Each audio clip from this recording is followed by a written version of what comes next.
So hi! Welcome and welcome back to my YouTube channel, and for today's tutorial, ituturo ko sa inyo kung paano nga ba mag-register sa GigaLife app. But first, kindly subscribe to my channel and don't forget to hit the subscribe button and the bell to notify you for my new updates. And if you want to learn more, just keep on watching and let's start. So ayan, for today's video, gagamit muna tayo ng Google Play Store. So ayan, bago tayo makapag-register sa GigaLife, kailangan ida-download muna natin yung GigaLife app dito sa Google Play Store.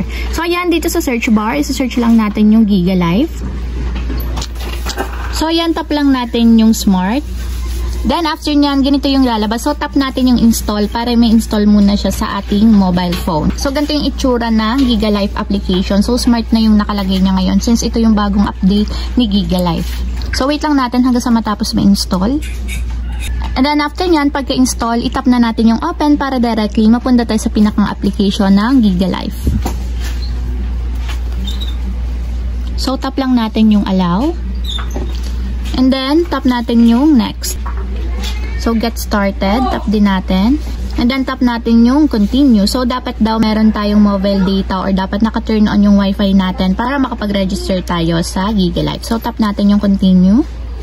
So ayan, after nyan, ganito na yung lalabas. So ang gagawin natin, since nga hindi pa naka-register yung ating mobile number sa GigaLife, ang gagawin natin is itatap natin dito yung sign up. Since nga wala pa tayong account, tap natin yung sign up. And then after nyan, dito sa sign up, ilalagay natin yung 11-digit na mobile number na gusto nating i-register sa GigaLife. So lagay lang natin. Then after nyan, dito naman sa password, magko-compose lang tayo ng password na gusto natin. So nakalagay dito is dapat 8 to 20 characters, at least 1 capital letter A to Z, at least 1 lowercase letter, at least 1 number.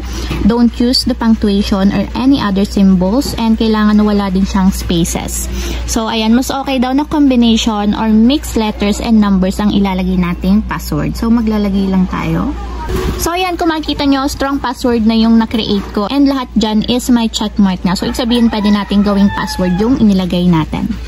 Ayan, scroll down ko lang, and then after nyan, itap na natin yung sign up. So may magsasend na OTP code sa ating mobile number. So yun yung ilalagay natin dito sa blank spaces para makontinue yung verification. So tap na natin yung proceed after yung may lagay yung OTP code.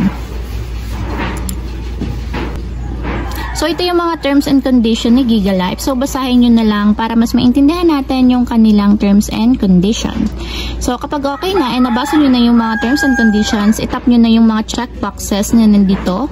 Ibig sabihin, I accept Smart App's terms and condition, and then I acknowledge Smart App privacy policy. So ayan, i-check lang natin yung mga boxes dito. Then after nyan, itap na natin yung proceed.